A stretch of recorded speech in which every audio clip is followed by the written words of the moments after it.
Good morning, Indiana Airmen. We're glad to have you join us today and share a little bit of time with us. We know it's early and time's your most precious commodity, so we really appreciate you tuning in. Chief May and I wanted to have a little chat and sit with you as informally as we could. Again, we appreciate you tuning in, and since we can't really get out and amongst you all because of the pandemic, this is our best way of relaying some messages and hearing questions and hearing from our most precious commodity, which is our airmen. So, Chief, throw it over to you for the Outstanding Airman of the Year. Yes, sir. Yeah, I just want to reiterate that we sure wish that we were out there with you guys. It's our favorite thing to do, and it's been really difficult not being able to trek around the state and get to the units and everything like that. But hopefully this will work out for you guys, and you can record it and we can see it later and so forth. So we want to go ahead and talk about our Outstanding Airman of the Year from both wings, and then who won the state OAY. So we have a video to show all that. We'll go ahead and cue the video, please.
So we'd both like to congratulate all of our winners, both at the wings and for the state.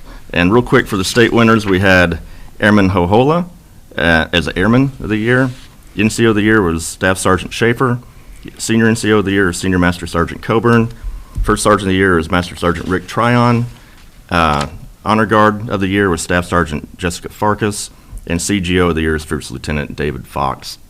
And the big thing across the board for all of those winners were they really stepped up, got out of their comfort zone, and really led above their pay grade. So congratulations to all of them. Yeah, purely awesome. We couldn't be blessed with a greater group of airmen throughout the Indiana Air National Guard, and especially our Airmen of the Year winners. You'll now be going to compete up at the regional, then the national level, and Chief will talk about that. But real quick, I was a little remiss at the very beginning of this of giving some thanks out. And I wanted to thank everybody in the room here who has set this up today. What you don't see, what you see in front of you is us. I'm sorry for that. What you don't see is the group of folks behind the scenes who set up all the lights and the cameras and the video and gotten into the room and everything else. So we really do appreciate that. I did want to say that, again, a thanks to my pretty wife, Jamie, who puts up with me every single day. And I wanted to give a shout out to her because I love her. Next, EFAC, right? That's right. EFAC. That's what you said. Got it. So what we're doing for the state winners, the next level to go to is on their way up to competing all the way to national is a new thing that they introduced is the regional award winners. So we're going to compete as a state up at EFAC. That stands for Enlisted Field Advisory Council, where all of the state command chiefs for all the different states come together in a region. We're Region 4. And I think there's about 7 states in there.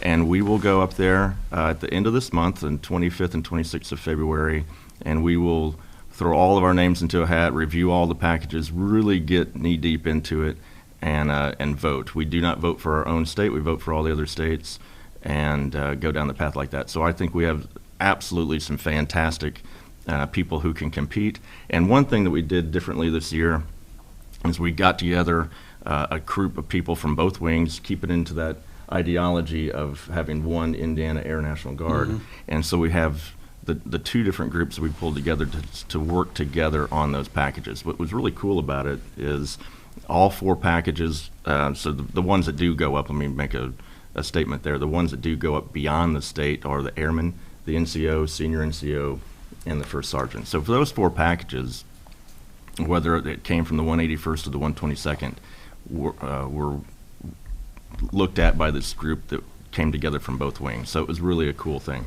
So we should know something about that, those winners at the regional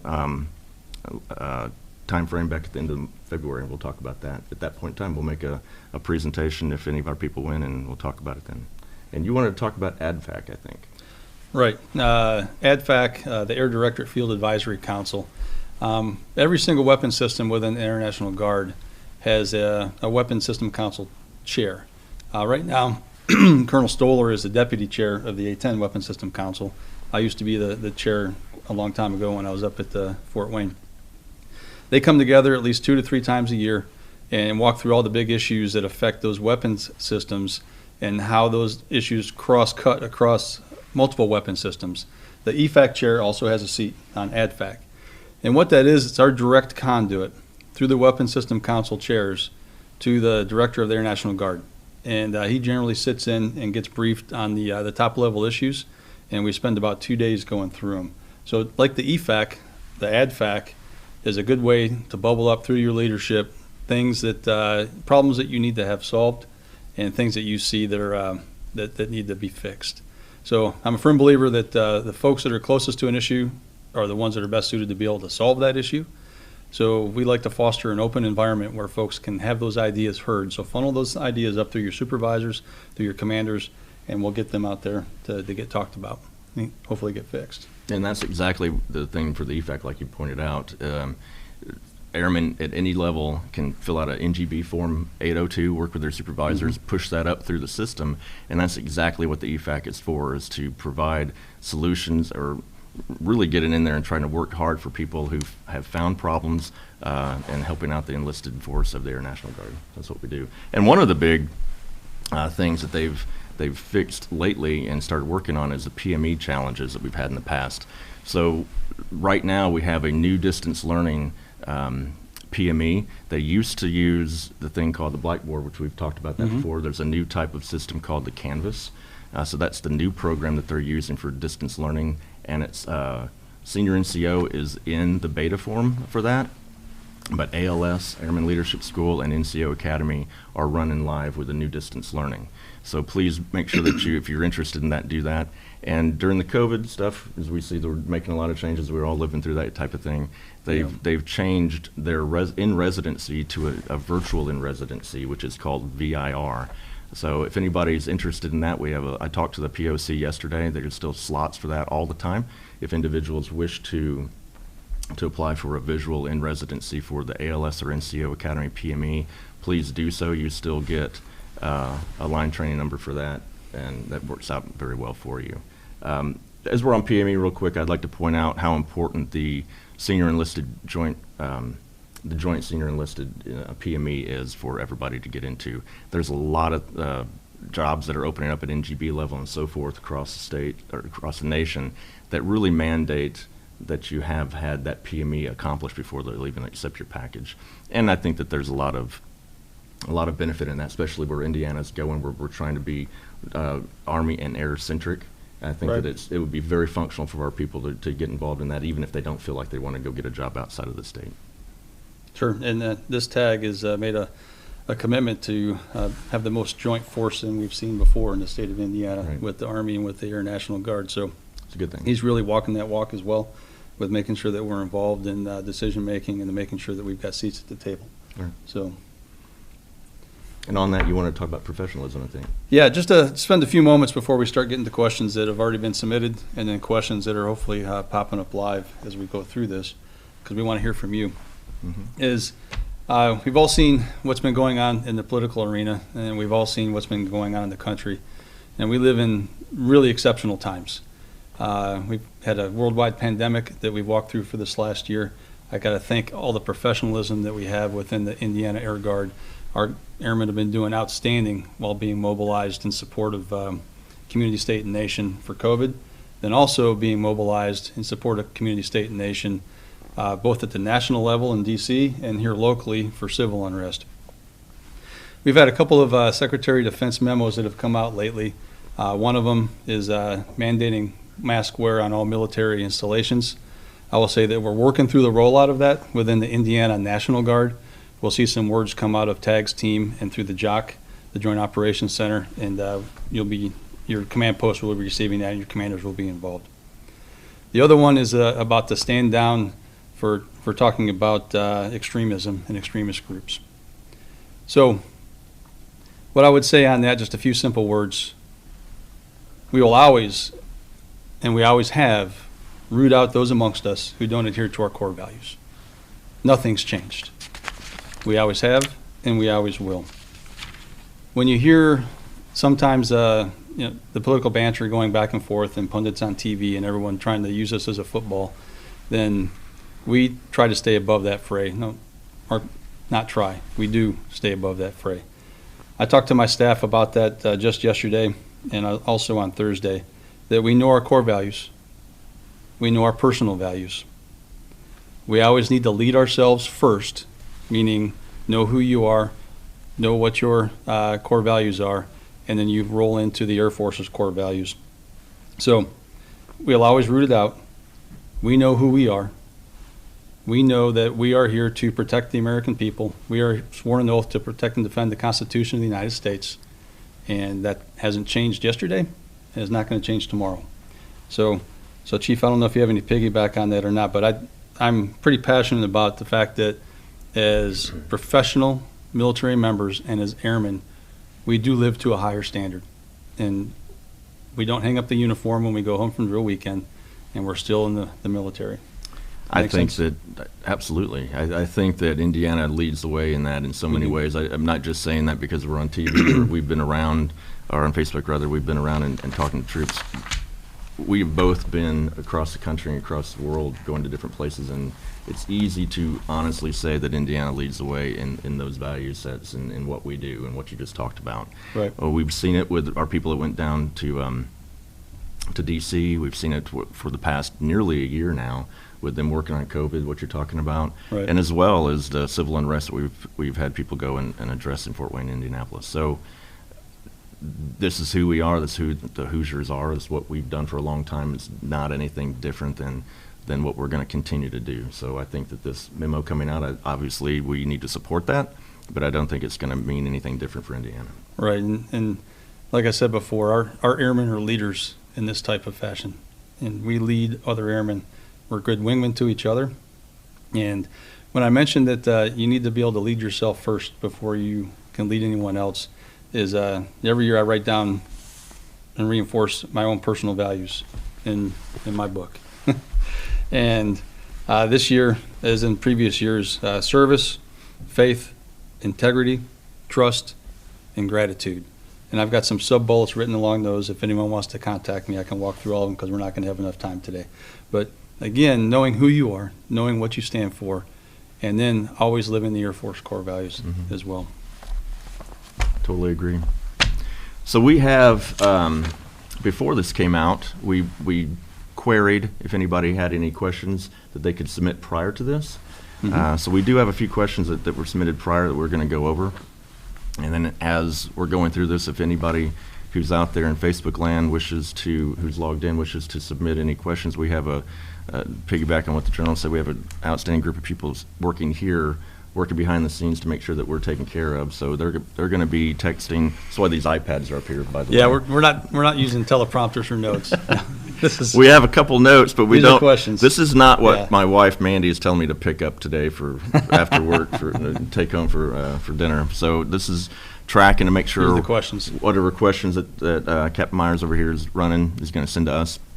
But we're going to hit some questions first that we were already given prior knowledge of beforehand. We think that they're really good questions, and we want to give them first dibs because they came in first. So, you win, sir. How about that? I'm going to give you the first question. All right, outstanding. All right. So, why does it take over 7 months from a position closing to person executing to get someone into a vacant full-time position? Well, straight out the gates. Right out the gates. Get the tough ones.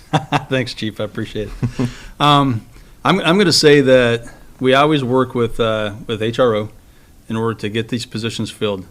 Our full-time workforce, it's critical to the way we do business.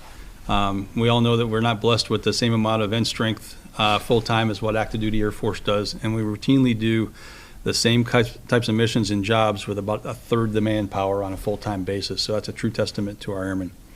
But each one is individual, and without knowing the individual circumstances, it's hard to dive into. There are some delays that happen. There may be positions that are transitioning. There may be a reason why that commander has decided not to fill that position for a short period of time because they're working on using that authorization as a temp somewhere else where they've got a need. So there's a lot of different things that go into it. So I'm not going to have a perfect answer for whoever asked the question, but I will say that behind the scenes, your commanders are working hard to make sure that the full-time manning is appropriate for our mission. They're working hard to ensure that we get the right airmen in the job in a timely manner so we don't have gaps. And there are some things that fall through the cracks, so when that happens, please contact your supervisors, contact your commanders if you've got concerns on how long it is. And if you're interested in making sure that you're availed of all the full-time opportunities that come available in the Indiana Air National Guard, work with your HR remotes and work with your command element to make sure those positions are identified and pushed down to everyone. And I know my staff here also works routinely with the Joint Forces Headquarters Human Resources staff and Human Resources Officer to ensure that we get things done in a timely manner. So, appreciate the question. Yes, sir. So, you're next up in the hopper there, Chief. Why are some squadrons manned in such a way that certain AFSCs are not able to progress beyond E7, and how can that be corrected? That's a really good question and a common one that we hear when we're out walking around and talking to people. So real quick, I'd like to point out that the UMD, some of the stuff some people might know or not, so I'm going to just lay it out there. In the way that the unit manning document is made is to ensure that a particular shop has the right number of people at the right levels of rank to be successful for that shop. And it doesn't mean that every shop is going to have a senior master sergeant and a chief at all. So that's the number one reason. You know, and then that for that point, we're different from the active duty. If people wanted to make E7, E8, E9, they just usually go ahead and volunteer for a 2-year move a PCS over to Eielson, and then they get their promotion because it's that way. That's not, we don't have that luxury here. But, you know, I think it just really depends on your point of view. There are ways for people to be able to promote up to E7 and beyond. I can talk about, like you You asked me to talk about my I situation. did, yes. So I'll go ahead and lay that out. And there's a concept that General and I talk about when we go. From ammo troop to command chief. I don't know what happened. I have no idea. I never thought I'd make tech sergeant. So that's part of what I'll talk about here. But what General and I talk about all the time to people is that you need to figure out if you want to stay a technical expert or migrate out of your comfort zone and become a leader, becoming that leader expert in leadership. So that means that you may have to move out of your career field. And so a leader of leaders. A leader of, absolutely. And look at the OAY people we just talked about. That's the kind of thing that we're talking about. So, and everybody can do that. And so for me, real quick, I'll just say what I had to do is, like I said, I never thought that I would make tech sergeant. I never really did. I was in the bomb dump. I did that for a long time. Finally was able to make tech sergeant, did a lot of stuff, moved up the ranks to really hung out with my mentors that I found and really focused on leadership skills and getting outside the box. And then eventually I made E7. I think that there was only one DSG. I'm a DSG, by the way, Drill Status Guardsman status. There's only one DSG E7 out there.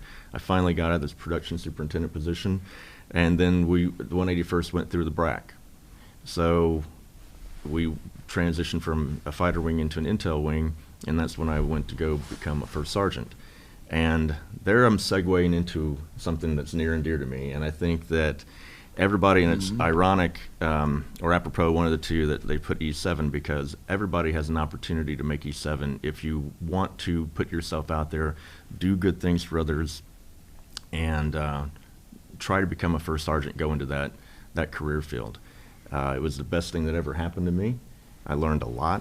I was down in the intel squadron with the then Lieutenant Colonel Kip Clark, and had a great time. It was very hard work. Had a great time. Moved up to the wing first sergeant position, E8. Worked with you over there for a while. Yeah.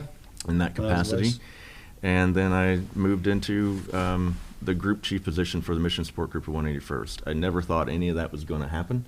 And the key to it for me was to realize that I was okay with putting down my toolbox and picking up some extra stripes to go take care of other people. And that was really what the focus is, and I want everybody to think about, is leadership is taking care of other people. It's the most rewarding thing I've ever done. Right. And I do think if you look at it that way, you have a path well beyond what you think that you can do. Yeah, I'm gonna throw out what I think is the bottom line on this one, is there are no AFSCs in our Indiana Air National Guard that can't progress past E7. None. I mean, you may be limited in the opportunity to stay a technical expert on the floor to DGS or on the flight line and then in Fort Wayne, but true growth begins at the end of your comfort zone. Right. And moving out of your comfort zone and experiencing different things and in different positions is where that true path is going to be and that growth is going to be. I'm a firm believer everybody in the Indiana Air National Guard could be sitting in one of these two seats. Neither one of us thought that we'd be sitting in these seats. It's by the grace of God and the support of our airmen, who we are privileged to lead, that we are in these seats. We tease each other about this all the time. If you didn't know, we get along very, very well. We tease each other behind closed doors constantly, and we just talked about it this morning. Like, sir, chief, did you ever think we'd be sitting here doing this? I have no clue in the world that we would be doing it. And we did highlight exactly that. Anybody out there, when you think about that your progression through the ranks is focused on taking care of other people and the leadership in that regard, no matter what your rank is, you can move up. I totally agree with that. We could probably spend all day on this I love that question. We need to jump off to the next one. All right. So I'll give it to you. How about that? All right. How can a squadron group wing remove an individual from a full-time position for no longer being able to accomplish the required task? So there's a note here as well. Note that the required tasks have changed due to 16 AF and HHQ policy changes. That's the question is written. All right. Well, thanks for another tough one there, Chief. I'm gonna go take a break while you answer. So I got the why are we slow in hiring people, and how do we get rid of them if they're not performing? Right. So, okay. You can segue back to the question I just answered. I would talk about there's a difference between being able to perform tasks that it just got rolled out to you, and being a performance problem as an airman or as a leader. So two different distinct things that I look at here. One is trainable, and the other one is probably fixable. If neither one of those is able to get trained or fixed, then we do have paths for removal from that position in order for the next airman to be able to step up and step into those positions. So I refer that again back to the individual command element, and commanders have the best bubble on how they work through those issues, rehabilitative discipline if necessary, retraining if required, and the ability for that person or that airman sitting in that seat to work to succeed. If there's not going to be success in that position, is there another position they could be rolled into to be able to succeed? And at some point in time, if it comes time to part ways, it's shake your hand, pat you on the back, and say thank you for all you've done for the Indiana Air National Guard. And it may be time for us to discuss where best our options are. So again, the commanders and the first shirts have the best first line on that one, and they'll be taking care of those kinds of issues. I think one thing just to add on to that is it's really easy for people to, if they don't see anything happening, then they feel or believe that nothing is happening. And so for disciplinary action, for HR issues, those types of things, we keep those close to the member. That's the member's private happenings, and that's not something that's for public knowledge. So oftentimes we do see people don't think anything's happening because they don't see those things going on, but those things are going on behind closed doors. I would caution folks on that assumption that if you're noticing that there is an issue, I'm sure the command element has noticed it or has been brought to them as well, right. And they're working through it and they're working with it. And if someone gets in trouble, not everybody knows what has happened to that individual. It is personal, and we protect that as best we can. Obviously, sometimes it's obvious when the person is no longer there, right? But I caution folks from trying to make assumptions on what discipline the command has dealt out or not, because you just don't know. And I see them all, trust me. Right. We do status of discipline boards, and we see all the different myriad of things that commanders do to ensure that we've got good order and discipline and within the ranks. I thank them on that. That's the big one. Right. People think that nothing's happening if they don't see it going on. Right, and that's not the truth. No. All right, I've got another one for you. What are your thoughts on moving the 181st ISRG, which is DGS Indiana, right, to Stout Field, and will it ever be a possibility? I'm giving you the easy again, ones. you give me all the tough, all the easy ones. Thanks, Chief. I appreciate that. We'll talk later. I'm here for you. Well, I learned a long time ago that you should never say never, right? Because at one point, I think I was a lieutenant colonel at the time, I said, they will never take the F-16s out of Terre Haute, Indiana. We've got a long history. But that happened, right? And we did well, and we recovered, and we got some great missions as a result of it that are enduring. Mm-hmm. I would say that moving the DGS out of the DGS out of Terre Haute would be a monumental kind of thing. A lot of stuff would have to go into that. The Intel Airmen and the folks who work there know what I'm talking about when I say that the infrastructure that is put in place for that mission set to be successful is quite robust. And that infrastructure is not moved very easily. So regardless of where it may reside, the Intel Airmen will always have a mission. And I'm in no conversations at this point about moving the DGS to Stout Field. I'm not sure where I'm sure it's discussed at some point, but there's no lines of effort that I know of that's happening now. So, all right, now I get to give you a question. This one came in live as well as also right in the on our prepared stuff, but I'll give you the next hardest one, Chief. What's on your reading list? All right.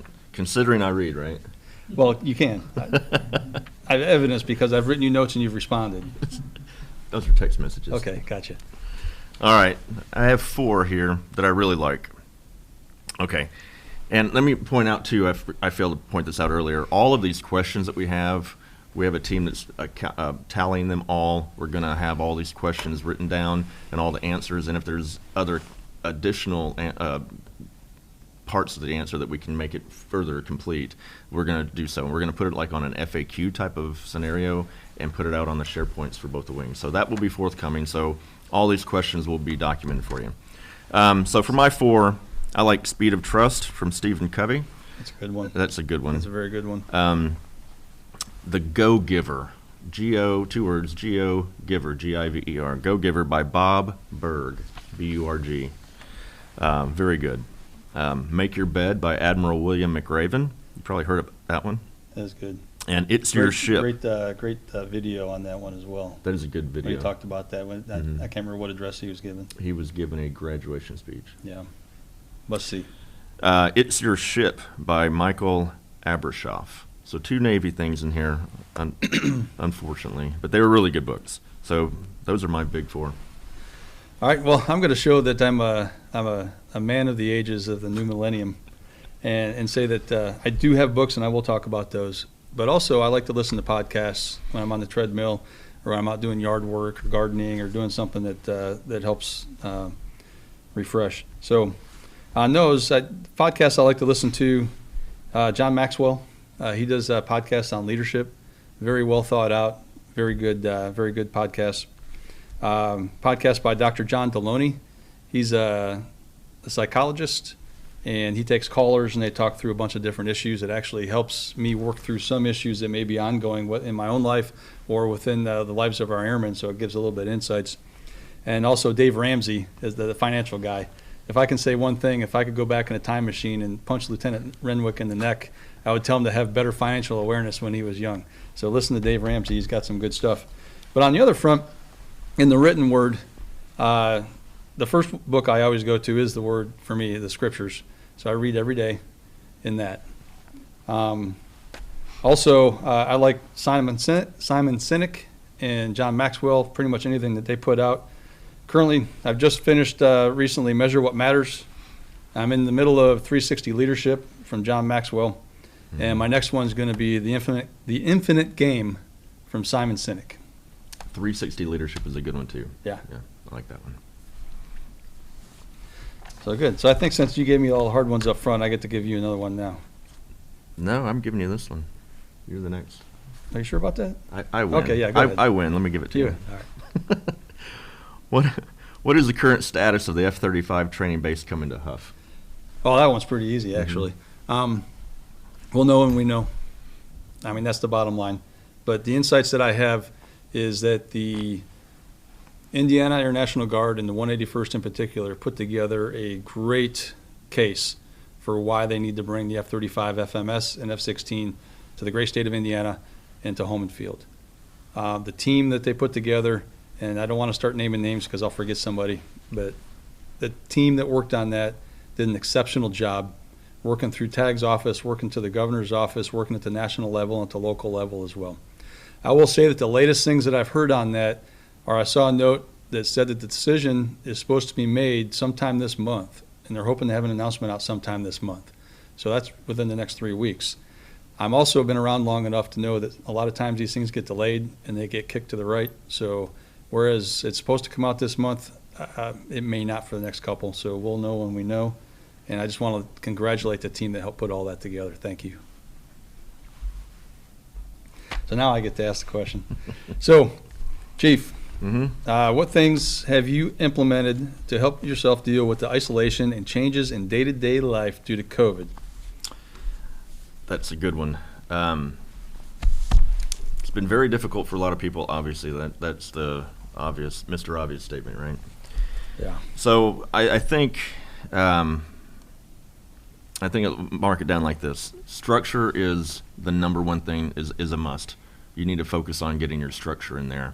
If you're just sitting around the house, whatever, the day can be gone. You do that too many days in a row, I really think that you can start moping around. You need to, depression can set in. We don't need to do that. Structure is a must. Keep a structure. I think you need to eat right. I personally like the Mediterranean diet when certain senior NCOs aren't bringing us donuts. So I like the Mediterranean diet. If you partake in adult beverages, I suggest you cut back on alcohol. I think that helps you. Ensure you exercise. I have a few notes here for this. you know what, this is something that you and I talk about all the time. Don't work in the same location in your house that you relax in. You want to have that visual and emotional distancing between where you work and where you go hang out with your family. And keep a social construct. I think that this is the number one thing. Whether it's FaceTime, opt in for, if you're going to be doing a lot of communication with your family that don't live there, or with your work partners or so forth, a lot of people email or text. I really suggest that you put down the emails and texting and opt for phone calls. And when you can, opt above that and go for a video conference and a FaceTime. I really think that you need to ensure that we're focusing on that social construct. Those are the big things for me. And then to do something that you like every day. Do something fun. Make sure you take some time and do something fun. Yeah, I think so. I think you have to. I'll throw in a little bit on this one as well. And Chief, you hit on the big topics here. But routine, that's always good. Have a routine that you follow every single day. And that helps you to build that sense of confidence. Family is big for me. Always family. So again, thanks, Jamie, for being with me every single day. I truly appreciate everything you do for myself and for our entire family. And that leads into relationships, making sure you maintain those relationships in the time where, quite frankly, I think everyone's mad at each other. Mm-hmm. That's what I see a lot of times. I mean, turn off the TV, turn off the news, sit back, play a game with your kids, or sit and chat with your significant other, your spouse, or a friend, right? Get on the video. Email's got no soul. Text messages have no soul. It's hard to relay, I think, true meaning during those time frames. That's why they've got emojis, which can mean a bunch of different things. I need an emoji decoder ring sometimes, I think. I don't know what the heck they mean. But your voice is good, calm, soothing. Also, the video, most interaction is nonverbal. Mm-hmm. And I think I covered this in the last video. I'm just going to hit top waves on this as well. Senior leader once told me that he prescribes by 2-10-5-7, meaning 2 hours of something that fills your cup, something that is for you, whether it's working out, gardening, cooking, whatever it is that helps you bring peace to your mind. 10 hours of good, solid, hard work, 5 hours of family or relationship time where you're able to sit and interact with other people that you care and love for. And then 7 hours of good, solid sleep. And you can borrow from those buckets of time in the short term, but in the long term, over the aggregate, if you get out of kilter, that's where lack of resilience comes into play. I agree. So, again, make sure you keep those solid relationships. And when your workplace is your home place, you got to have that separation. Yeah. That's just the way it works. I walk down the stairs and walk down in the basement. I mean, I'm 30 seconds away from my office every day now. And I walk down in my basement, you got to just flip that switch. And when you're able to walk back up again, flip it back off again. You have to walk away. Resist going back down there every day, all the time, because you can certainly work all day long, not even think about it. Okay. So real quick, we're only about halfway through these questions, and we have some really good questions that came up here, and I don't know if everybody knows this, but we have a hard stop at 11. We do. We got about 22 minutes left. Yeah. So I think we're going to do one? Yeah. We're going to do two things here, if you don't mind. We're going to do faster, funnier. Yep. And then we're going to, I'd like to do a couple of these questions that just popped in. Is that kind of your subtle way of saying, hey boss? You're long-winded? You're long-winded? No, those are all. Most of the folks know that already. I'm sorry, I could talk for hours. I love. Is this thing on? Those were really good answers, sir. Thanks, Chief. I appreciate it. All right, how do you want to flow on this one? I see a couple of questions coming across. I want to take the first one. Okay. You want to read it? Or you want me to do it? You good? I'll read it to you. Question one, or the new question one, is what are your thoughts on airmen transferring between the 181st and 122nd within the same AFSC to maximize resource use and development opportunities? I almost wonder if the command chief sent me this one so I could talk about what my passion is. I sent it in myself. Did you send it? I did. Yeah, this goes right in line with everything we're preaching from our positions here about making one Indiana Air National Guard. I'm a big fan of being able to create that culture, migrate away from the culture that we might have had for years and decades. That we have Terre Haute, we have Fort Wayne. I call it the fiefdoms of the wings. Yeah, exactly. Right? It used to be the Terre Haute National Guard and the Fort Wayne National Guard, and we wanted to bash those barriers down. Yeah. With a sledgehammer, and I think we've been pretty successful.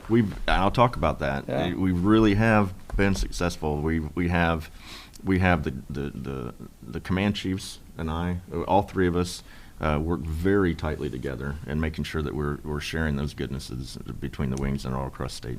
And the Chiefs Councils are working together, the Junior Enlisted Councils, all the councils, the top three.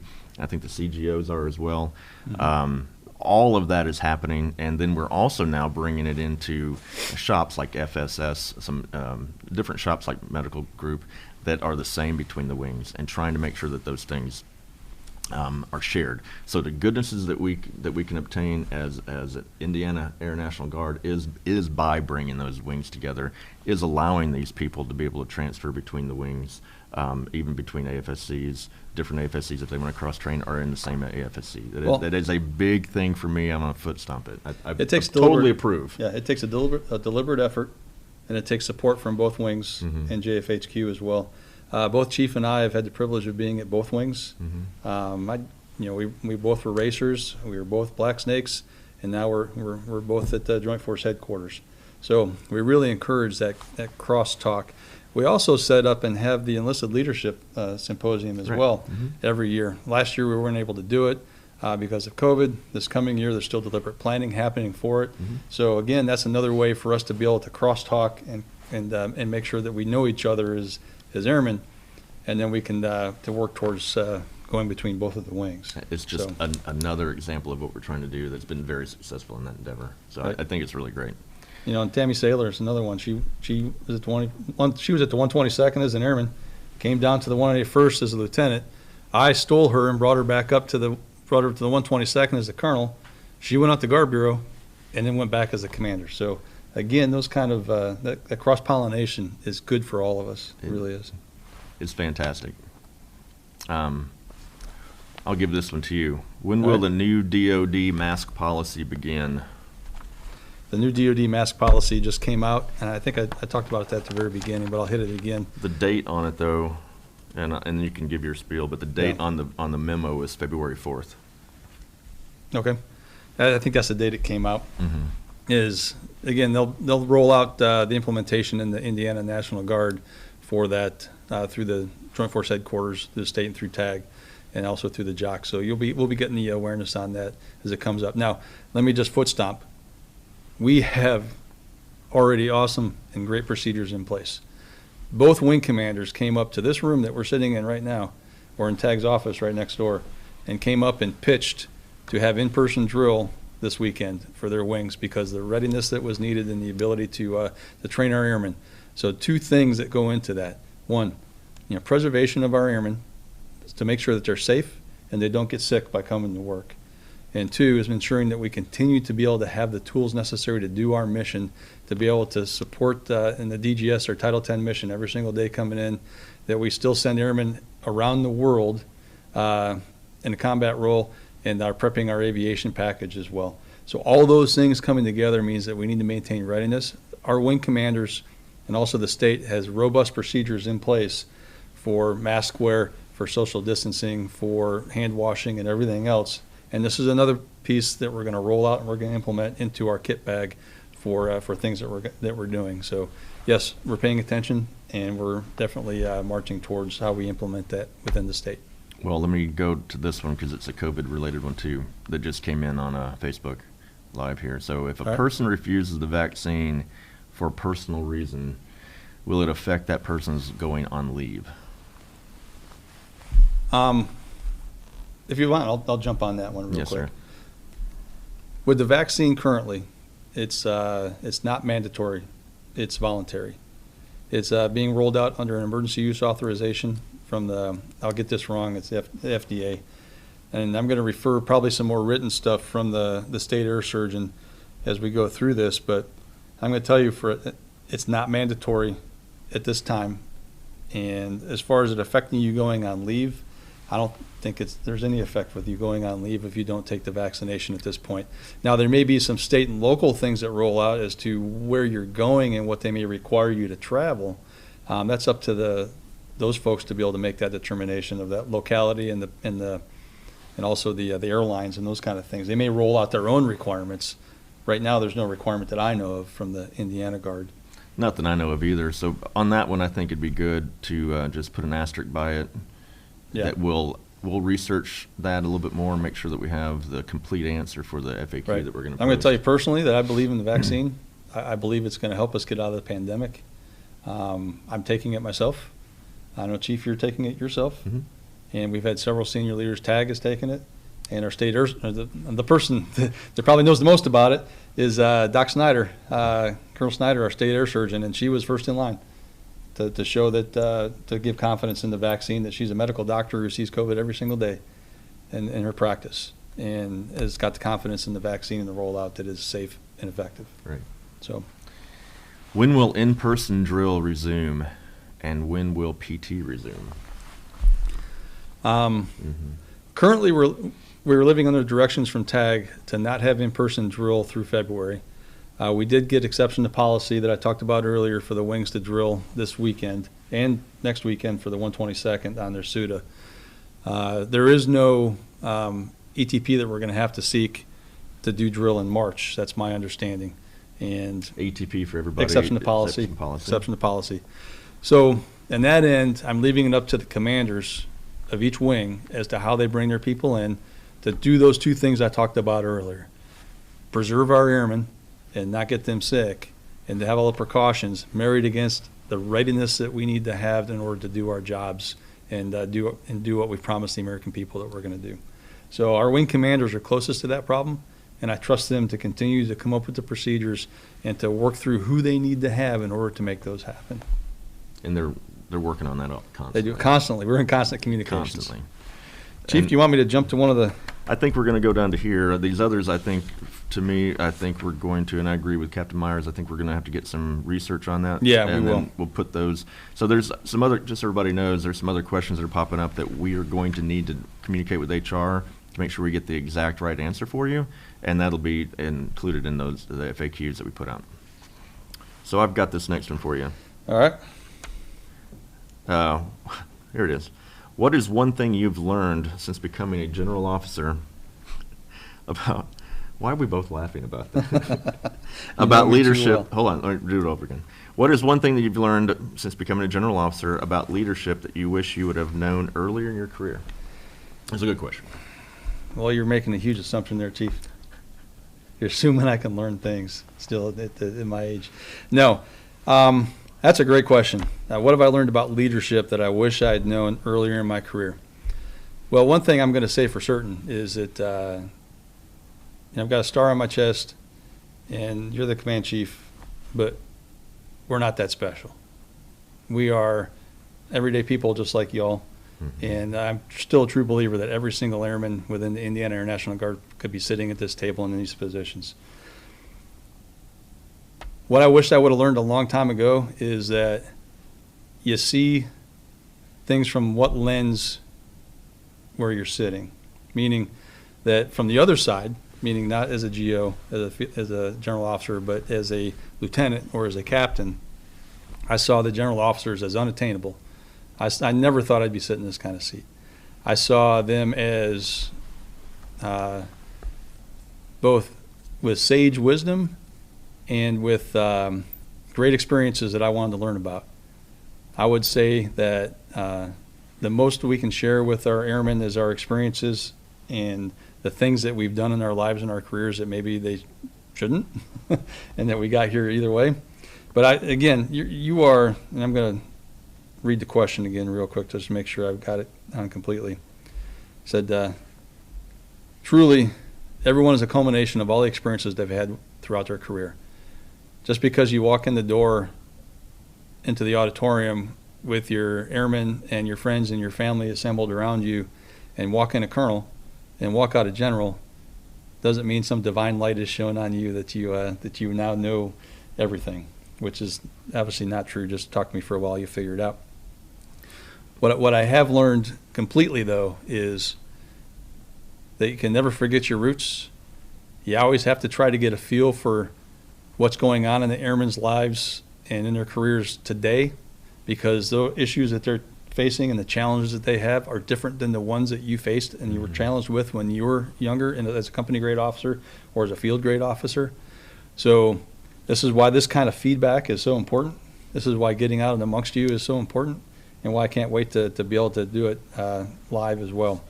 But again, I would say that there's not one thing that I've learned since becoming a general officer that I wish I knew before my career, other than the fact that GOs are people. They put your pants on one leg at a time, just like everybody else. And I feel the same way. Have the same problems in life. I feel the same way. Like I mentioned earlier, from the enlisted point of view, getting to this position, I mentioned that I never thought I'd make tech sergeant. And one of the things that I learned back then and allowed me to start progressing is I was very focused earlier on what I could do to be very good at what I was doing. I wanted to be the best at everything. I wanted to try to be the best at everything. And then when I started focusing on other people and taking care of them is when I started moving up the ranks.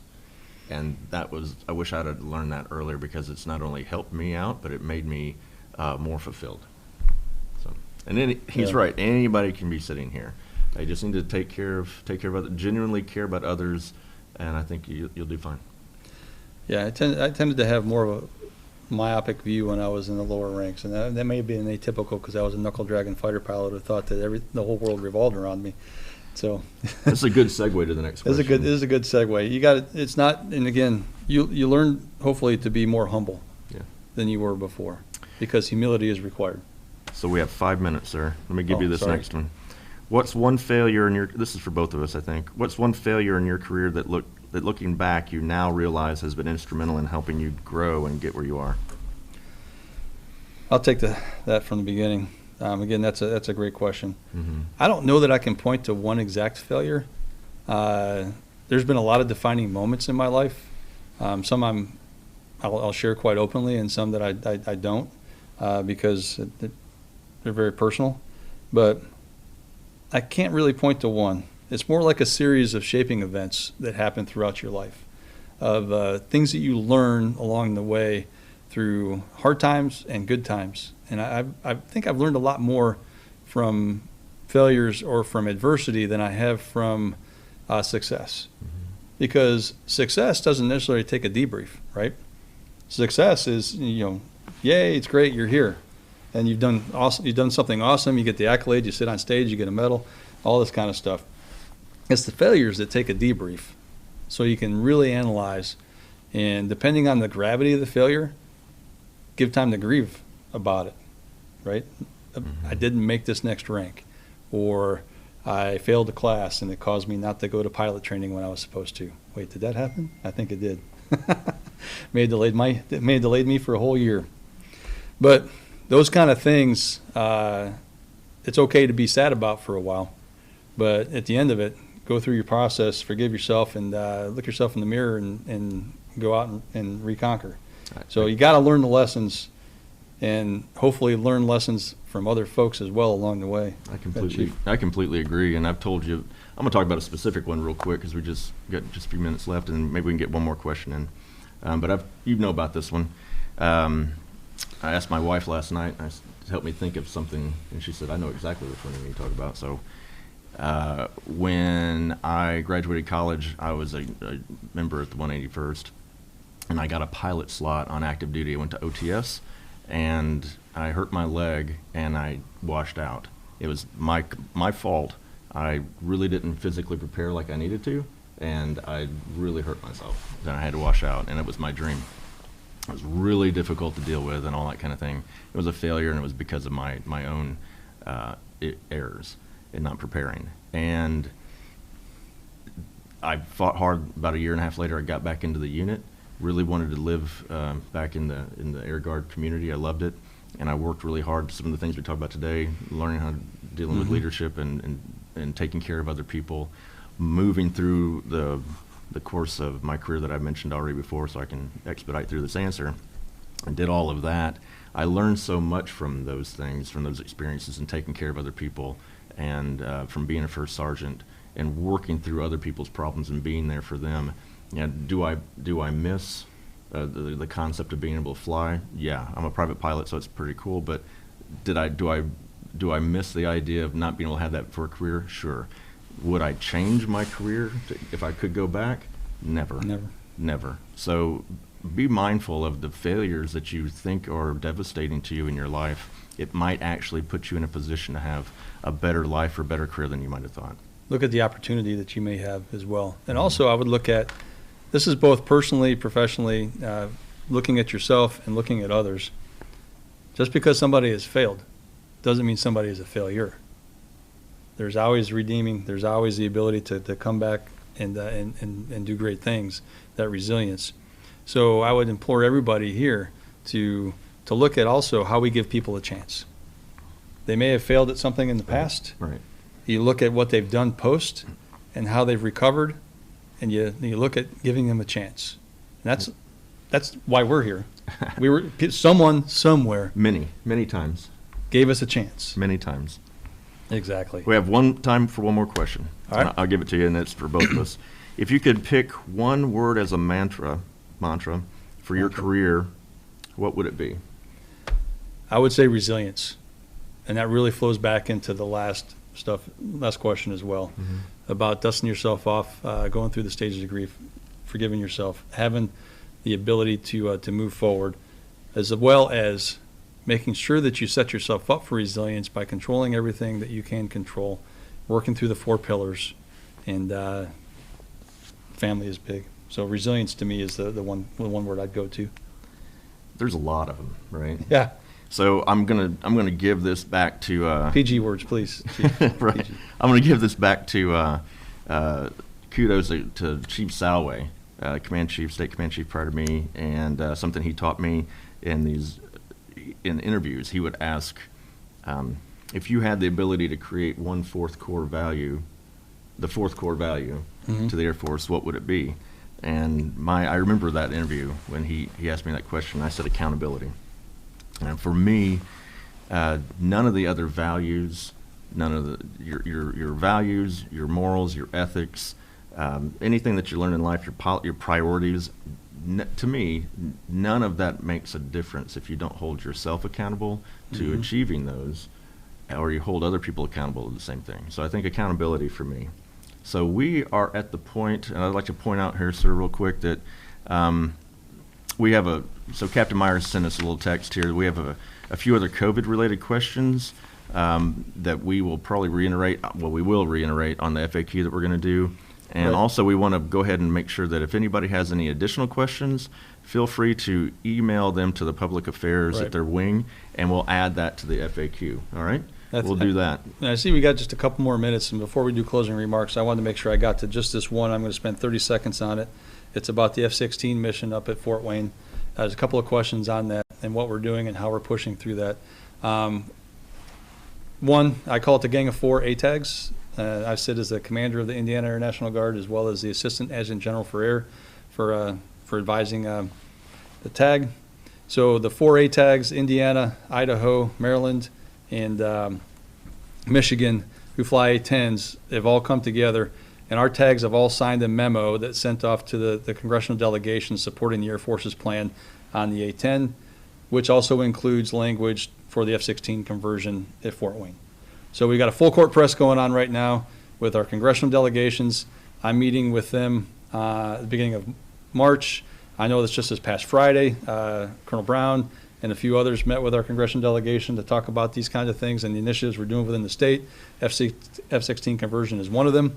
So we're working towards specific language if we can, but also we've got some great supporters to be able to carry that water for us, providing them all the information. So again, we're hitting it hard. We have a transition officer already set up at the 122nd, and we're hoping to pull it to the left a little bit. I think right now we're still on the books for around 23. But we're working through that, and we'll provide, when we know something, we're going to let you guys know, because we know it's really important. Okay. Close.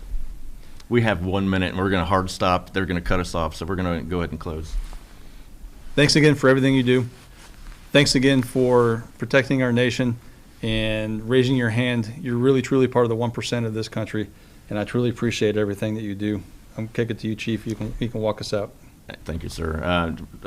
This has been a great opportunity. We want to make sure that hopefully the next time this happens, we can be out with the wings. If not, we'll do this again. We want to make sure that we're communicating with you and you're communicating with us. Like I said earlier, we really do believe that Indiana is the best out there, and thank you for making that the truth. I'll be remiss if I didn't identify that Chief Dirkholtz is retiring. and Chief Hackett will be the new command chief for the 181st. And I'll end it with this. Hey, pup, I love you like a brother. Take care, man. Same. Thank you. Our strength is in our airmen. Yes, sir.